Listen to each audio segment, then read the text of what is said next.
الحمد لله نحمد الله تعالى أول متواليا كماما والصلاة والسلام على نبيه المعتبر وعلى آله وأصحابه إرغاما لمن جهد به كفر. قال الله سبحانه وتعالى في القرآن الكريم وفي الفرقان المجيد بعد أعوذ بالله من الشيطان الرجيم بسم الله الرحمن الرحيم. مثل الذين ينفقون أموالهم في سبيل الله كمثل حبة أنبتت 7 سنابل في كل سنبلة 100 حبة والله يضاعف لمن يشاء والله على كل شيء قدير. وقال رسول الله صلى الله عليه وسلم الصدقة تطفئ غضب الرب وتدفع ميتة السوء. صدق الله العظيم العليم وصدق رسوله النبي الكريم ونحن على ذلك من الشاهدين والشاكرين والحمد لله رب العالمين. எல்லா புகழும் புகழ்ச்சியும் ஏக வல்லோனாகிய வல்லமை மிக்க அல்லாஹு ஹக்கு சுப்ஹானஹு வ தஆலா ஒருவனுக்கே உரித்தாகட்டுமாகுக. மேலும் அவனுடைய தூதராகிய எம்பெருமானார் முஹம்மதே கரீம் முஸ்தபா ஸல்லல்லாஹு அலைஹி வஸல்லம் அவர்களின் மீதும் அவர்களின் உத்தம சத்திய சஹாபாக்கள் தாபிஈன்கள் தபா தாபிஈன்கள் அவர்களை பின்தொடர்ந்த நல்லோர்கள் நாதாக்கள் சுஹதாக்கள் லக்தா அவர்கள் அனைவரின் மீதும் வல்ல ரஹ்மானின் கட்டளைக்கு இணங்க பரக்கத்து பொருந்திய ஜும்மாவுடைய நாளில் பள்ளிக்கு வருகை தந்திருக்கக்கூடிய அல்லாஹின் நல்லடியார்கள் அனைவரின் மீதும் வல்ல ரஹ்மானின் ரஹ்மத்தும் பரக்கத்தும் சாந்தியும் சமாதானமும் என்றென்றும் குறைவின்றி நின்று நிகழட்டுமாகுக. ஆமீன். கண்ணியமிக்க அல்லாஹின் நல்லடியார்களே, அல்லாஹு தஆலா அவனுடைய மாபெரும் கிருபையினால் பரக்கத்து பொருந்திய துவாக்கள் ஒப்புக்கொள்ளக்கூடிய ஒரு உன்னதமான ஜும்மாவுடைய நாளில் நாம் அமர்ந்திருக்கிறோம். எந்தெந்த நோக்கத்தில் நாம் பள்ளிக்குள்ளே நுழைந்தோமோ நம்மளுடைய ஹலாலான எல்லா தேவைகளையும் அல்லாஹ் கபூல் செய்வானாக. நம்முடைய வாழக்கூடிய நாட்களை உடல் ஆரோக்கியத்துடன் ஆஃபியத்துடன் வல்ல ரஹ்மானை நின்று வணங்கக்கூடிய தௌஃபீக்கை நமக்கும் நம்மளுடைய குடும்பத்தார்களுக்கும் அல்லாஹு தஆலா வழங்குவானாக என்று இந்த நாளில் துவா செய்தவனாக என்னுடைய உரையை ஆரம்பம் செய்கிறேன். கண்ணியமிக்க அல்லாஹ்வின் நல்லடியார்களே, அல்லாஹு சுப்ஹானஹு வ தஆலா இந்த மனிதர்களுக்கு நேர்வழி காட்டுவதற்காக பெருமானார் ஸல்லல்லாஹு அலைஹி வஸல்லம் அவர்களை ரசூலாகவும் நபியாகவும் அனுப்பி கியாமத் வரையிலும் நாம் ஹிதாயத்தினுடைய நேர்வழியிலேயே வாழ வேண்டும் என்பதற்காக நாம் பின்பற்றக்கூடிய இந்த குர்ஆனை அல்லாஹ் நமக்கு கொடுத்தான். இந்த குர்ஆனை கொண்டு நோக்கம் என்ன, இந்த மனிதர்களுக்கு ஏன் அல்லாஹு தஆலா இந்த வேதத்தை கொடுத்தான் என்று சொன்னால், நம்முடைய வாழ்க்கையை அல்லாஹிற்கு பொருத்தமான வாழ்க்கையாக அமைத்து கொள்வதற்கு. அல்லாஹ் எதை விரும்ப மாட்டானோ, அல்லாஹு தஆலா எதை நமக்கு ஆகுமாக்கவில்லையோ அதை தவிர்த்து அல்லாஹ் எதை நமக்கு செய்ய சொல்லி கட்டளையிட்டிருக்கிறானோ அதை ஏற்று நல்ல முறையில் வாழ்ந்து அல்லாஹ்வுடைய பொருத்தத்தை நாம் பெற்றுக்கொள்ள வேண்டும். அல்லாஹ்வுடைய பிரியத்தை பெற்றவர்களாக நாம் வாழ்ந்து நாளை மறுமையில் அல்லாஹ்வுடைய பிரியத்தை பெற்ற நல்லடியார்கள் கூட்டத்தில் நாம் எழுப்பப்பட வேண்டும். அதற்காக நாம் என்ன செய்வது?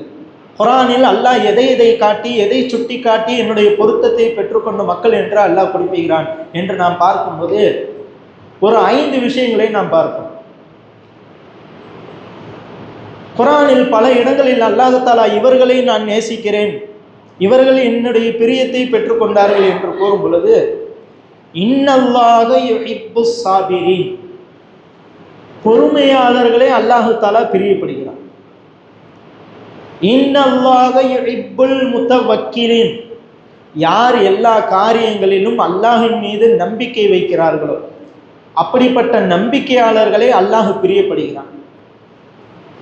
இன்னல்லாஹ யுஹிப்புல் முக்ஸிதீன், யார் நீதமாக நேர்மையாக நடந்து கொள்கிறார்களோ அவர்களை அல்லாஹ் பிரியப்படுகிறான்.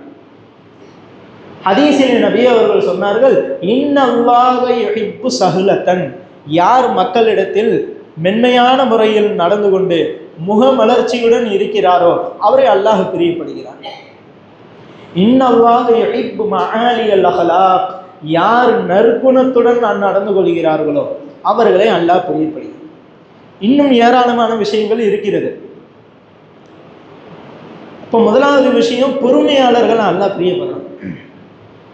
கண்ணியமிக்க அல்லாஹ் நல்லடியார்களே, சஹாபாக்களுடைய வாழ்க்கையில் எவ்வளவு சோதனைகள் வந்த பொழுதிலும் அவர்கள் ஈமானில் உறுதியாக பொறுமையாக இருந்தார். நபியனா அய்யூப் அலைஹிஸ்ஸலாத்து வஸலாம் அவர்களுக்கு அல்லாஹு தஆலா உடல் முழுவதும் நோயை கொடுத்த பொழுதும் கூட அவர்கள் கடைசி வரை அல்லாஹ்வின் மீது பொறுமையாக இருந்தார்கள். அவர்கள் வெற்றி பெற்றார்கள்.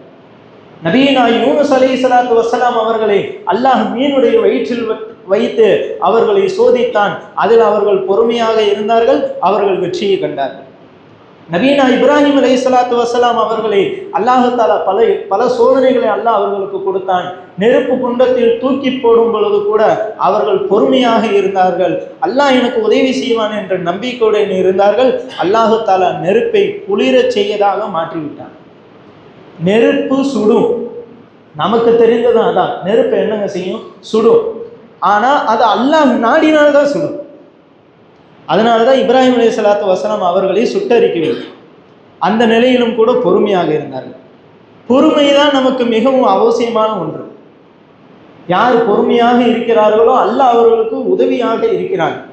பொறுமையாளர்களுக்கு உதவி மிக சமீபத்தில் நெருக்கத்தில் இருக்கிறது என்று அல்லாஹ் கூறியிருக்கிறானே, அப்படிப்பட்ட பொறுமையாளிகளாக அல்லாஹ் நம்மளை வாழச் செய்வானாக. இரண்டாவதாக அல்லாஹ் சொன்னா, முத்தவக்கீலின், நம்பிக்கை கொள்பவர்களை அல்லாஹ் கைவிட மாட்டான். நாம் எந்நிலையிலும் எந்த சூழ்நிலையிலும் எவ்வளவு இக்கட்டான நிலையிலும் அல்லாஹின் மீது நான் நம்பிக்கை வைத்தால் நிச்சயமாக அல்லாஹ் நம்மை கைவிட மாட்டான். பத்ர் போர் நடக்கிறது. அதில் சஹாபாக்கள் வெற்றி கொள்கிறார்கள். அதே வருடத்தில் சூரா ஆல இம்ரானில் அல்லாஹ் தஆலா இந்த விஷயத்தை கூறுகிறார். அதே வருடத்தில் உஹது போர் நடக்கிறது. பத்ர் போரில் சஹாபாக்கள் வெற்றியை கண்டார்கள். உஹதில் பெருமானார் ரசூல் ஸல்லல்லாஹு அலைஹி வஸல்லம் அவர்களுடைய சொல்லை கேட்காமல் சஹாபாக்கள் அந்த மலையின் குன்றிலிருந்து இறங்கி விட்டதன் காரணமாக அவர்களுக்கு தோல்வி கிடைத்தது. பல சஹாபாக்கள் தாக்கப்பட்டார்கள், காயங்கள் ஏற்பட்டது, மிகவும் இக்கட்டான சூழ்நிலையில் இருந்தார்கள்.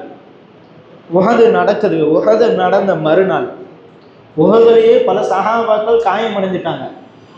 மறுநாள் அபூ சுஃபியான் அவர்களும் இஸ்லாத்தை ஏற்பதற்கு முன்பாக, உஹதுக்கு மறுநாள் அபூ சுஃபியானும் அவர்களுடைய தோழர்களும் மக்காவிற்கு செல்லும் பொழுது ஒரு யோசனை வந்தது. நம்ம உஹதுல சஹாபாக்களை சாதாரணமாக விட்டுட்டு வந்துட்டோம், அவங்கள நம்ம விடக்கூடாது, திரும்ப போய் அவங்கள அடிப்போம். திரும்ப அடித்து சஹாபாக்களை கொண்டு முஹம்மதை கொண்டு விட்டு அந்த பெண்களையும் அந்த பொருட்களையும் கனிமத்தாக எடுத்துக்கொண்டு சிறை கைதிகளாக பிடித்து வருவோம் என்று போன நபர்கள், போன காஃபிர்கள் மீண்டும் வந்தார்கள். உஹது யுத்தம் முடிஞ்சு போன அந்த காஃபிர்கள் மீண்டும் சஹாபாக்களை அடிக்கிறக்காண்டி வராங்க. இந்த விஷயம் நபி அவங்களுக்கு கிடைச்சிச்சு. யார சூழல்ல அல்லாஹ்வின் தூதரே, காஃபிர்கள் குஃபார்கள் மீண்டும் நம்மை தாக்குவதற்காக பெரும் படையை திரட்டு கொண்டு வருகிறார்கள் என்று சொன்ன பொழுது, இந்த விஷயம் வரும் பொழுது ஒவ்வொரு சஹாபாக்களும் காயமுற்று படுத்து கொண்டிருக்கிறார்கள். ஒவ்வொரு சஹாபாக்களும் பல காயங்கள் ஏற்பட்டு வெட்டு காயங்களுடன் படுத்து கொண்டிருக்கிறார்கள். இந்த விஷயம் வந்தோடனே நபி ஸல்லல்லாஹு அலைஹி வஸல்லம் சொன்னாங்க, வாங்க எல்லாரும் திரும்ப போர் செய்ய போகலான்னாங்க. நம்மளாருமே என்ன நினைப்போம், ஏற்கனவே வாங்கின அடியிலே நம்மளால எழுந்திருக்க முடியல, மீண்டும் எப்படி நம்மளால போக முடியும், நம்மளால போர் செய்ய முடியும் நம்ம நினைச்சிருப்போம். ஆனா சஹாபாக்கள் நபி அவர்கள் சொன்ன மறு பேச்சு கூட பேசவில்லை, உடனே வாளை தூக்கி விட்டு எழுந்து விட்டார்கள். அது அல்லாஹ் தஆலா அழகான முறையில் சொல்லுவான், ஃபஸ்தஜாப லஹும் ரப்புஹும். அந்த சஹாபாக்கள் அவனுடைய ரசூலுடைய சொல்லுக்கு அவர்கள் கட்டுப்பட்டு பதிலளித்தார்கள் என்று அல்லாஹ் தஆலா சொல்றான். மீண்டும் எழுந்து 70 சஹாபாக்களோட நபி ஸல்லல்லாஹு அலைஹி வஸல்லம் என்ன செஞ்சாங்க, போர் செய்யறக்காண்டி வராங்க. 70 நபர்கள் காயமுற்று மிகவும் சோர்வடைந்த நிலையில் வருகிறார்கள். இந்த இடத்துல அல்லாஹ் எப்படி உதவி செஞ்சான் தெரியுமா? அல்லாஹ் மேல நம்பிக்கை வச்சு அந்த சஹாபாக்கள் வந்தாங்களே, அல்லாஹ் எப்படி உதவி செஞ்சான் தெரியுமா? அபூ சுஃபியான் அவனுடைய படைகளும் வரும் பொழுது திடீரென்று ஒரு பயத்தை அல்லாஹ் உள்ளத்துல போட்டான். எவ்வளவு வேகமா சஹாபாக்களை கொல்லணும்னு துடிச்சுக்கிட்டு வந்தாங்களோ அதே வேகத்திலையும் திரும்பி போயிட்டாங்க. அல்லாஹ் ஒரு பயத்தை உள்ளத்துல போட்டான். அவங்க திடீர்னு என்ன நினைச்சாங்க, பத்ர்ல நம்ம சஹாபாக்களை அடிச்ச பொழுது எப்படி பத்ர்ல சஹாபாக்களை அடிச்சாங்க, அல்லாஹ் சொல்றான் 3000 மலக்குமார்கள் 5000 மலக்குமார்களை பத்ரில் நாம் இறக்கி காஃபிர்களிடமிருந்து முஸ்லிம்களுக்கு நாம் வெற்றியை வாங்கி கொடுத்தோம் என்று அல்லாஹ் சொல்றானே. அப்ப சஹாபாக்கள் பத்ர்ல வாளை தான் தூக்குவாங்க, எதிரிகளுடைய தலை தனியாக பறக்கும். மலக்குமார்கள் அவங்ககிட்ட போக செஞ்சாங்க. அந்த நிகழ்ச்சி இவங்களுக்கு ஞாபகம் வந்து ஒரு பயம் ஏற்பட்டுருச்சு. அல்லாஹ் ஒரு பயத்தை, ஒரு திடுக்கத்தை அல்லாஹ் தாலா உள்ளத்துல போட்டுட்டான். வந்த அபூ சுஃபியானும் அவருடைய படைகளும் அப்படியே திரும்பி ஓடிவிட்டு, யார் அல்லாஹை நம்புகிறார்களோ அல்லாஹ் அவர்களுக்கு உதவி செய்கிறான், அல்லாஹ் அவர்களை கைவிட மாட்டான் என்ற அல்லாஹ் தாலா சூரா ஆல இம்ரானில் அல்லாஹ் போதுகிறான். அப்படிப்பட்ட தவக்குல் என்னும் உறுதியான நம்பிக்கையை அல்லாஹ் நமக்கு கொடுக்கும்.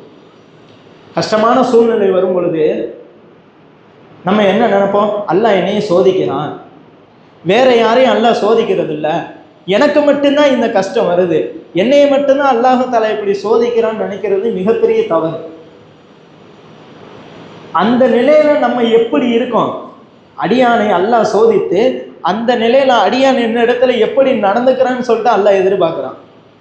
அப்ப யார் அல்லாஹ்வின் பக்கம் தன்னுடைய கவனத்தை திருப்பி அல்லாஹ்வின் மீது நம்பிக்கை வைக்கிறார்களோ அந்த நம்பிக்கையாளர்களுக்கு அல்லாஹ் உதவி செய்கிறான், இந்த உலகத்திலும் நாளை மறுமையில். அடுத்தபடியாக அல்லாஹ் தஆலா கூறுகிறான், இன்னல்லாஹ யுஹிப்புல் முக்ஸிதீன், யார் நீதமாக நடந்து கொள்கிறார்கள் அந்த நீதவான்களை அல்லாஹ் பிரியப்படுகிறான்.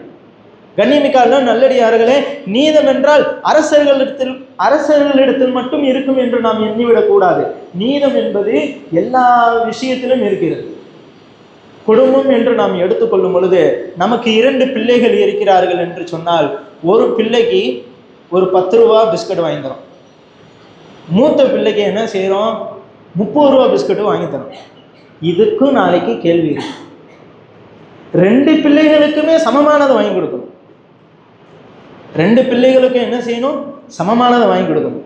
ஒரு பிள்ளைக்கு ரொம்ப மட்டமான ட்ரெஸ்ஸு, இன்னொரு பிள்ளைக்கு நல்ல காஸ்ட்லியான ட்ரெஸ்ஸு, இந்த மாதிரி வாங்கி கொடுக்கக்கூடாது. அல்லாஹ் தஆலா எல்லாத்துலேயுமே நீதமாக இருக்கணும்னு சொல்கிறான்.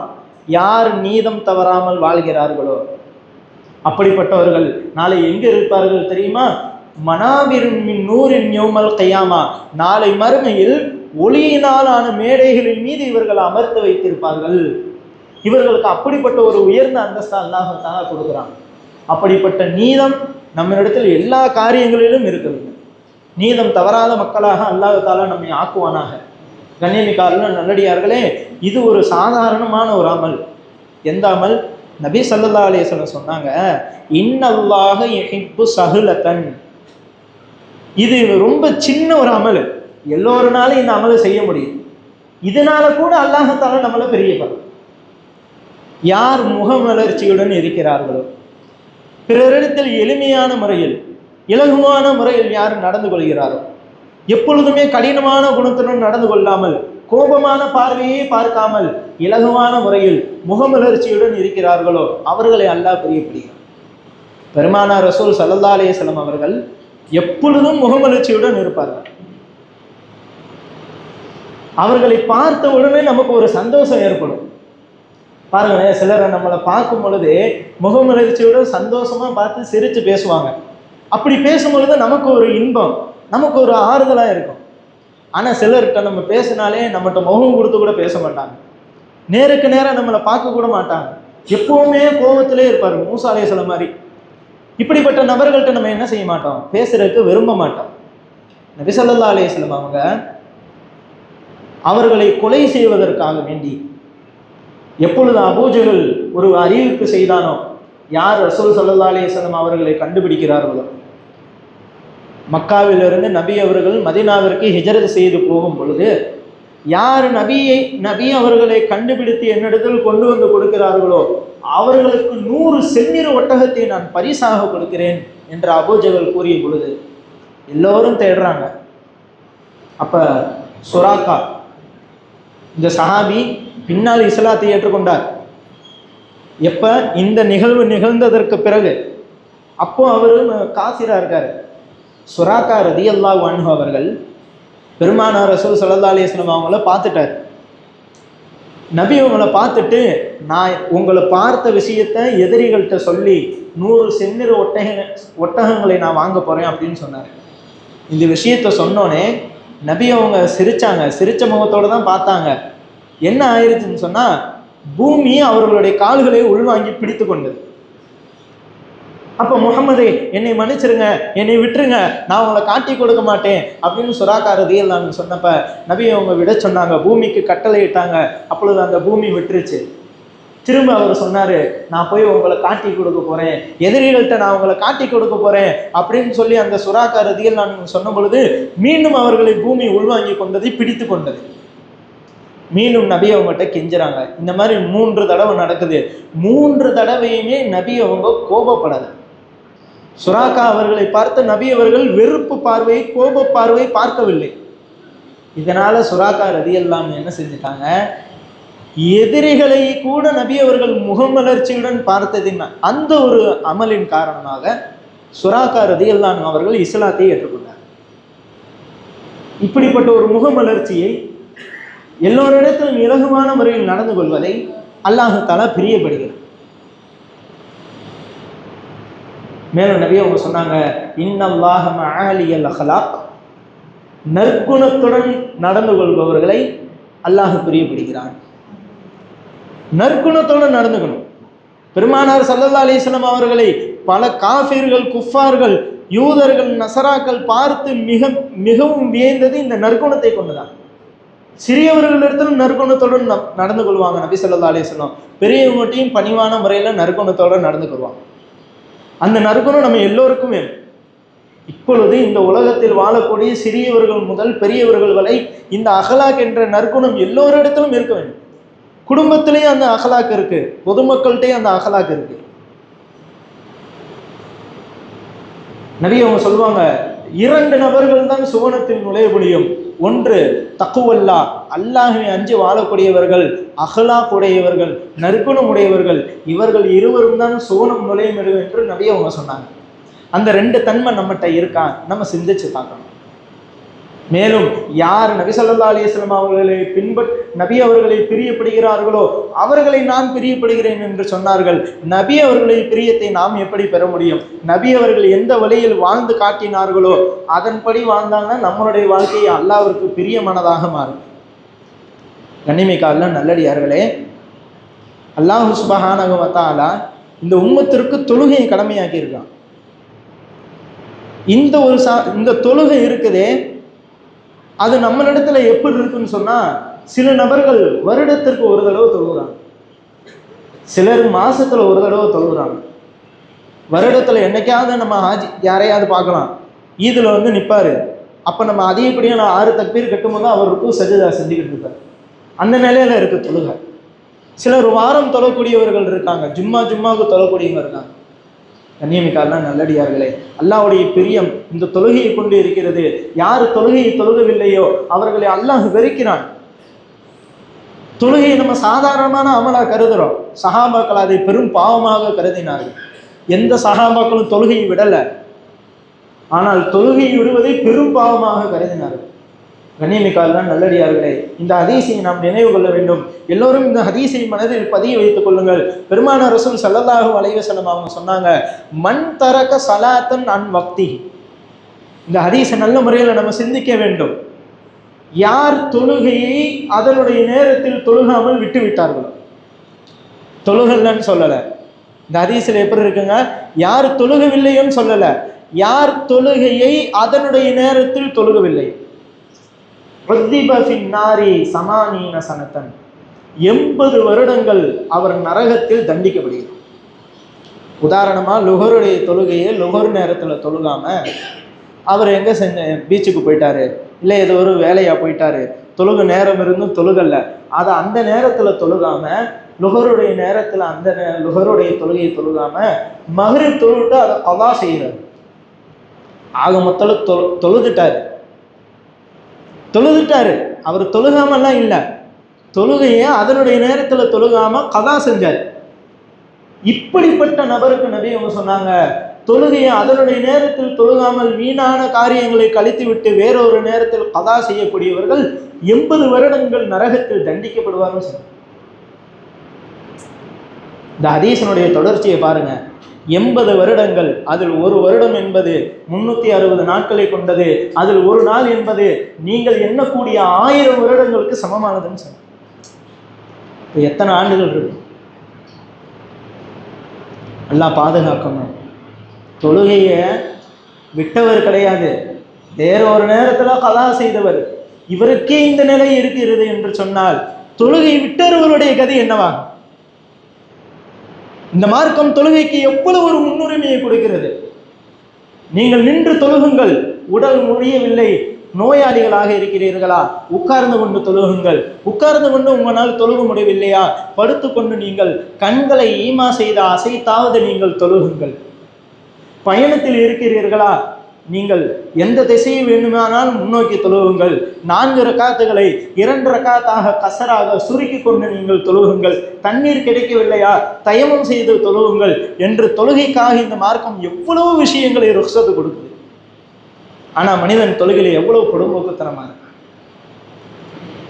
எவ்வளவு பொடும்போக்குத்தனமாக இருக்கிறான். அல்லாஹ் பாதுகாக்க வேண்டும். கண்ணியமிக்க அல்லாஹ் நல்லடியார்களே, அல்லாஹ்வுடைய பொருத்தம் இந்த தொழுகையில் இருக்கிறது.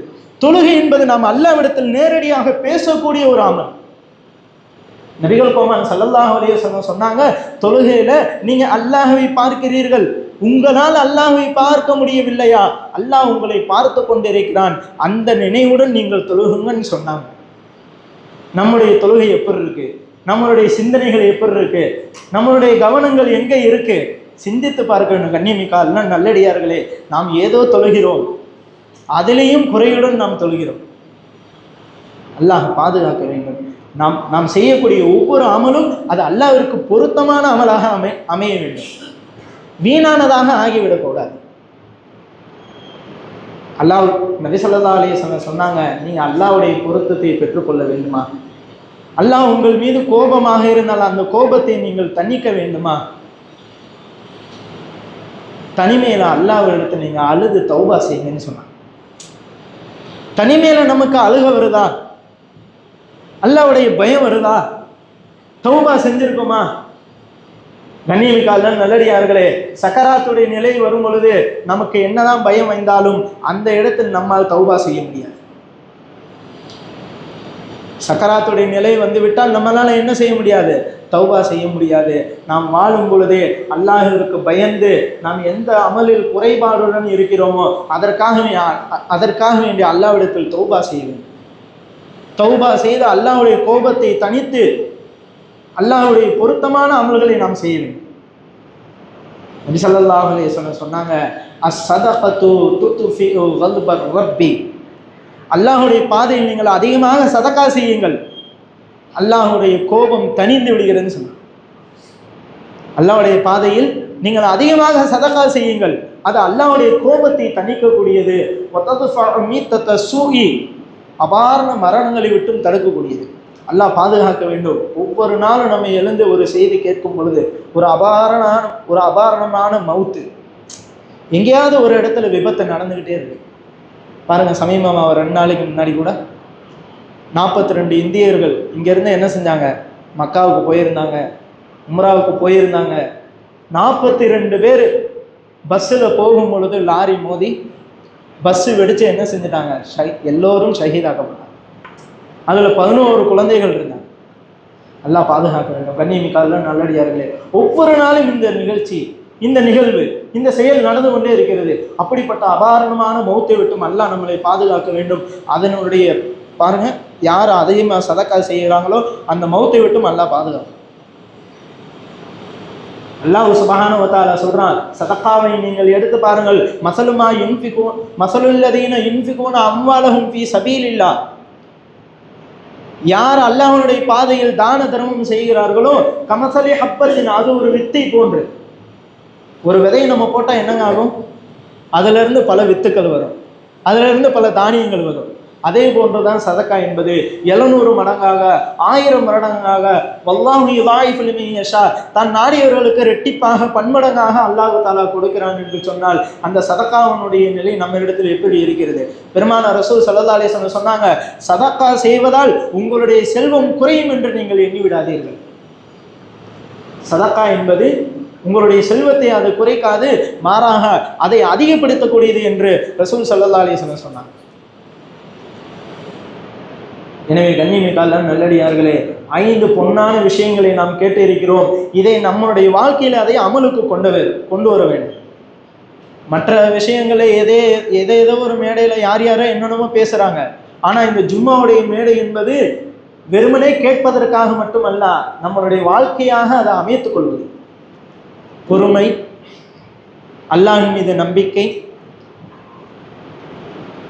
நீதம், முகமலர்ச்சி, நற்குணம், இந்த 5 விஷயங்கள் நம்மிடத்தில் இருக்க வேண்டும். நம்மிடத்தில் இருந்தால்தான் அதை பார்த்து நம்மளுடைய பிள்ளைகள் வாழ்வதற்கு ஆசைப்படுவார்கள். ஒரு செயல் நம்மிடத்திலே இல்லாத பொழுது நம்மளுடைய குழந்தைகளிடத்தில் இல்லை என்று நினைத்து கவலைப்படுவது ஆகப்பெரிய மிகப்பெரிய தவறு. நாம் முதல் தொழுக வேண்டும். நாம் முதல் குர்ஆனை எடுத்து வீட்டில் ஓத வேண்டும். நாம் ஓதினால்தான் அதை பார்த்து பிள்ளைகளும் ஓதுவார். இந்த குர்ஆன் தான் நம்மளுக்கு நேர்வழி காட்டக்கூடியது.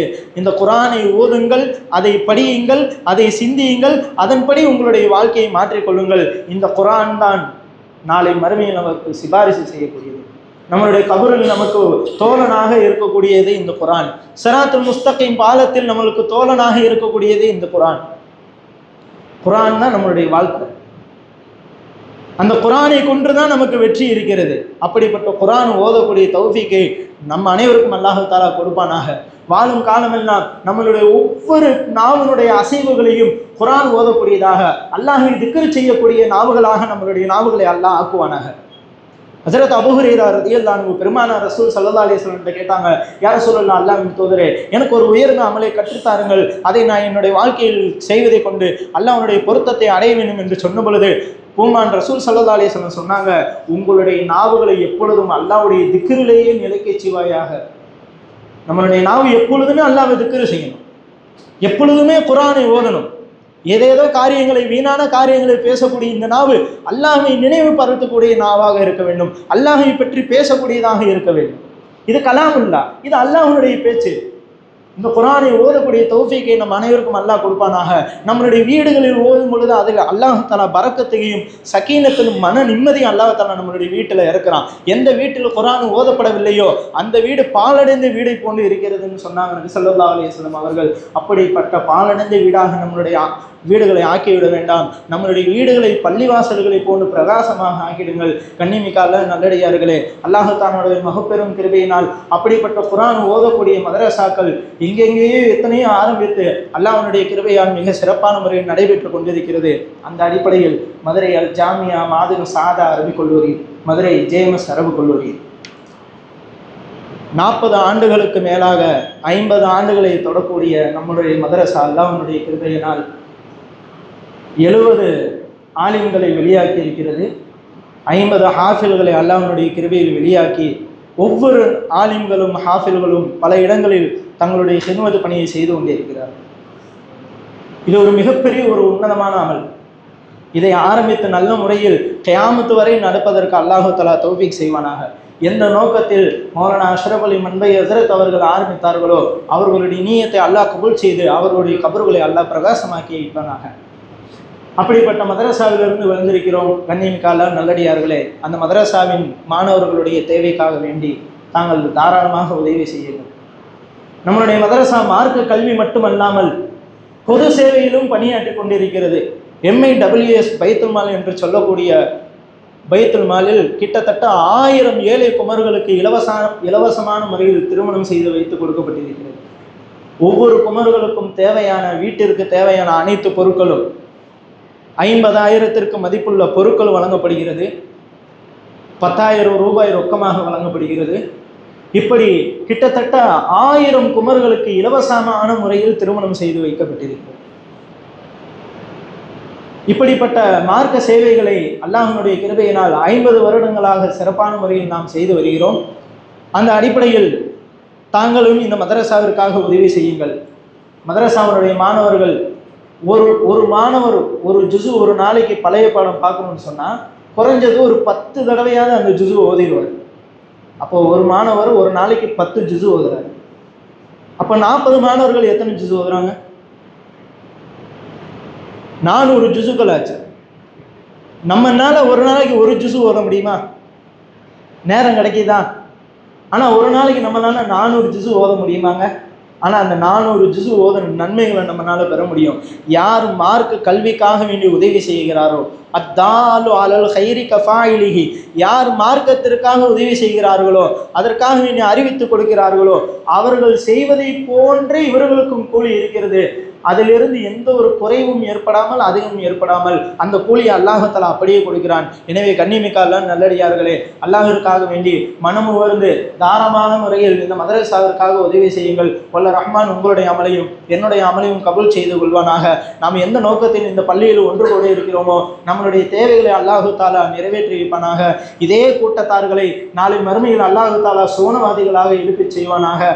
வாழும் காலமெல்லாம் உடல் ஆரோக்கியத்துடன் வாழ்ந்து அல்லாஹுடைய பொருத்தத்தை பெற்ற மக்களாக, எதை கேட்டோமோ அதன்படி வாழக்கூடிய தௌஃபீகை பெற்ற மக்களாக வல்ல ரஹ்மான் நம்ம அனைவரையும் ஆக்குவானாக. வாஹிரு தாவானா அல்ஹம்துலில்லாஹி ரப்பில் ஆலமீன். அஸ்ஸலாமு அலைக்கும் வரஹ்மத்துல்லாஹி வபரகாத்துஹு.